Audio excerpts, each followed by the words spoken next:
Hello everyone, আমি সুস্মিতা। আজকে আমি আরেকটা ভিডিও আপনাদের সাথে শেয়ার করছি। তো সকালবেলা আমি বেরিয়েছিলাম একটু দোকানে যাব বলে। আর সকালবেলা বলতে এই 7টার দিকে, কেননা তিথি তো চলে গেছে স্কুলে।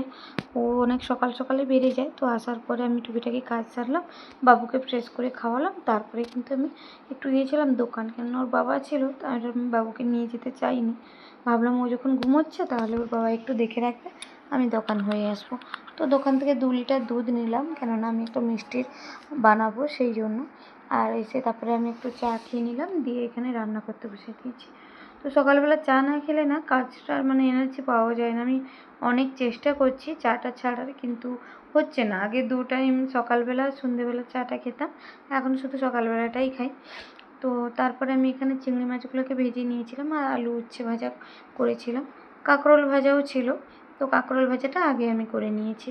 তো চিংড়ি মাছের মধ্যে আমি আজকে মালাইকারি করবো ভেবেছিলাম, তাই তো ওই নারকেলের থেকে দুধ বের করানোর ছিল, কিন্তু এত সব করতে গেলে না দেরি হয়ে যাবে, তখন ওর বাবা ওই সব ওর রান্নাটা হতে হতে তার আগে চলে যাবে। তো ওই তাড়াহুড়োর মধ্যে আমি ওতে নারকেলটা একবারে বেটে নিয়েছিলাম, যেমন পেঁয়াজ বাটা, পেঁয়াজ রসুন আদা আর নারকেল, আর ছিল গরম মশলা, এগুলো দিয়ে আমি কাজু বাদামও ছিল, দিয়ে আমি বেটে নিয়েছি। তারপরে চিংড়ি মাছগুলোকে একটু হালকা করে ভেজে তুলে নিয়েছি। আর ওই যে 2টো লাস্টে চিংড়ি মাছ দেখলেন, ওটা কিন্তু আমি বাবুকে ভাজা দেবো বলে রেখেছি। ওই ছোটো বাচ্চা তো বেশি দেবো না এখন, তো সেই জন্য ওর জন্য ছোটো ছোটো থেকে 2টোই রেখেছিলাম।